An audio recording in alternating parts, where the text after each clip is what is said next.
Canada or Australia? Which one should I choose to immigrate? This is probably the first question that comes to our mind when we think of permanent residency and we think of immigration from our home countries. So in this video, I'll tell you all the factors that you should consider before taking the most important decision of your lifetime. But before I do that, let me quickly introduce myself. I am Shitanshu from Dream Abroad. If you want to immigrate to Canada or Australia without paying hefty fee to the consultants, please visit my channel. I've got tons of videos on the immigration process of both of these countries. I do upload videos almost every day now, so if you haven't subscribed my channel yet, please subscribe it. Okay, I'm a permanent resident of Canada, but I'll try to be as neutral as I can. Both the countries are great. Both the countries are great options to immigrate. Both the countries are very similar in terms of the facilities that they have to offer to the immigrants. Quality of life, employment opportunities, organized immigration system, infrastructure, education and medical facilities, world-class cities, everything is very similar in both of these countries. But obviously there are some factors based on which you should decide whether you should immigrate to Australia or you should choose Canada.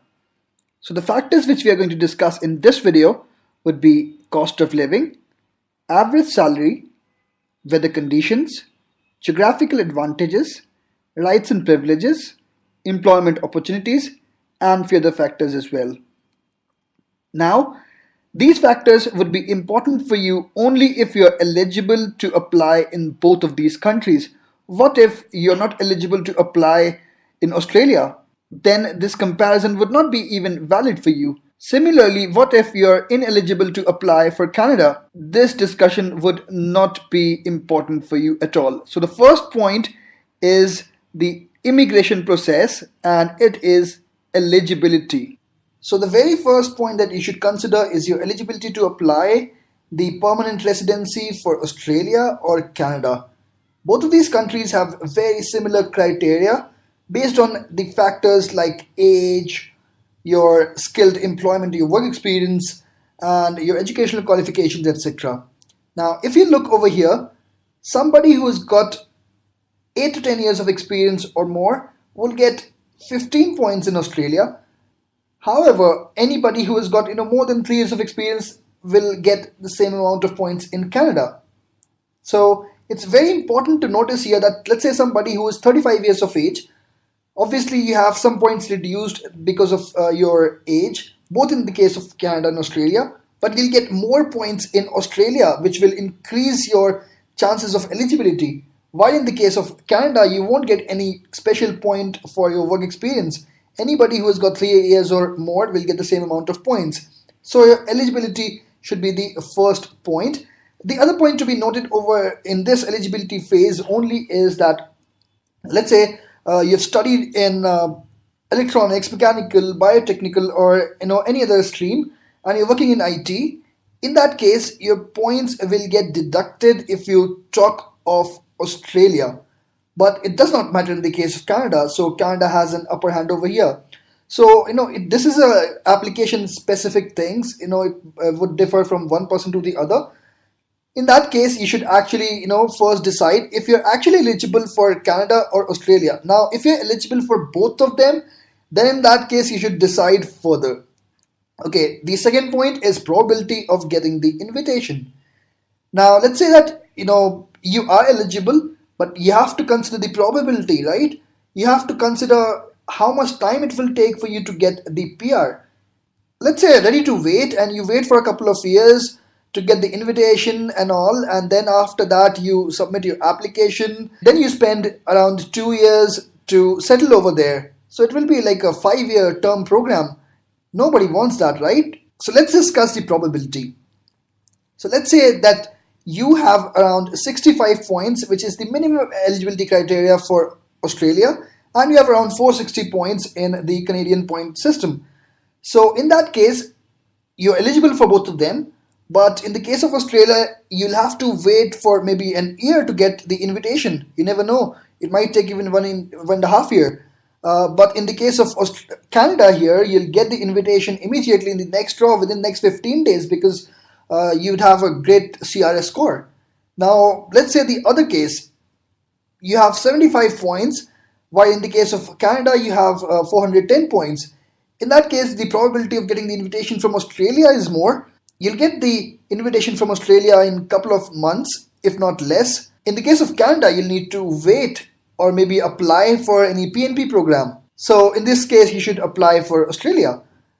Let's say that you're eligible for both of these countries, and either you have very good score, and when you apply for both of them you would immediately get invitation from both of these countries, or let's say that you're eligible but you don't have good score for either of them. In that case, which should you choose? Now let's discuss the points for those people who actually lie in this hemisphere over here. Okay, now let's compare different deciding factors based on which you can take your decision.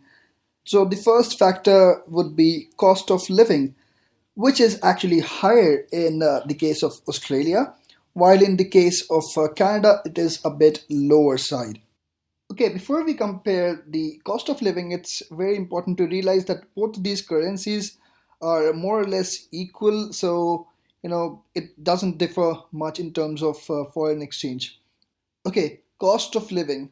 So this is a very useful website that I found over the internet. They've given a description over here across many things over here. So if in the case of Australia, you can see that average monthly disposable salary after tax is 36% more, and similarly the basic utilities are also 35% more. Cinema price tickets are like 40% more. Uh, the clothing and shoe prices are 43% more. Internet is 34% more. So on a holistic view, if you try to check, you'll obviously find that everything is around 30 to 40% more expensive in Australia in comparison to that of Canada. Rents per month, which is obviously the biggest difference that you would feel, is actually 74% more expensive. So if you earn more in Australia, you would actually end up spending more as well. Okay, now the difference between average salaries as well. So in Australia it is higher, and in the case of Canada it is a bit lower. So there's an equilibrium in between the cost of living and the average salary. If you earn more, you end up spending more as well in Australia. Okay, so this is the official website of government of Australia, and you can find that the average salary per week is around 1600 in the case of Australia, while in the case of Canada it's around $1,000 only. Big difference actually, in the case of average weekly earnings in Canada in comparison to that of Australia. So the weather conditions. Weather conditions are much better in Australia. It is much warmer. If you live in, if you belong to countries like India, Pakistan, you'll find much, more of a similar weather in Australia, while in Canada it is much, much colder. Obviously, it is famous for its cold weather. For 3 4 months, the temperature would even go down to around minus 25, 35 degrees Celsius in some places of Canada. Geographical advantages. Okay, so Australia enjoys its proximity with New Zealand, while Canada enjoys its proximity with USA, which offers great advantage for people working in IT and different sectors as well. Now, if you're a permanent resident of Australia, in that case, migrating to New Zealand, living or working in New Zealand would be much easier. But in the case of Canada, as a permanent resident, it's very difficult because you have to get that H-1B visa. However, when you become the citizen of Canada, it becomes much easier. Social security benefits. Social security benefits like sickness and unemployment, wages. In Australia, you would get them only after 2 years of being and living as permanent resident, while in Canada, you would enjoy it immediately. So this also difference, it might be a deciding factor for some people. Unemployment rate. Okay, unemployment rate in Australia is bit on the lower side. However, in Canada, it is slightly on the higher side. Let's see what the statistics have to say about it.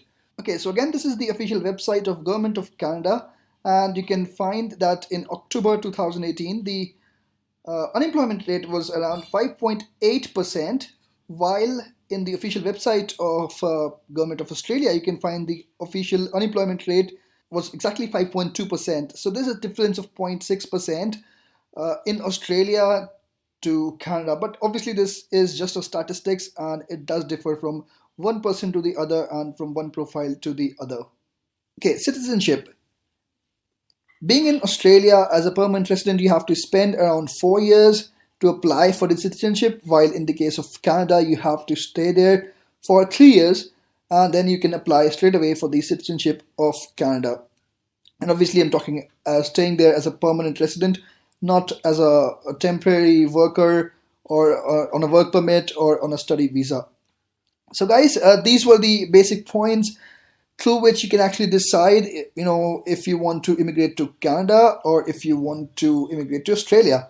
But I would still insist, first of all, you should consider the immigration process, and there are different, benefits, pros and cons of each of these countries, but they're more or less very similar. They are both are great countries to immigrate, and they offer, huge benefits to people who actually immigrate as permanent residents. So thank you guys for watching this video. If you like the video, please click the like button and share it with your friends if you think it would be useful for them as well. And also, please subscribe my channel if you haven't subscribed it yet.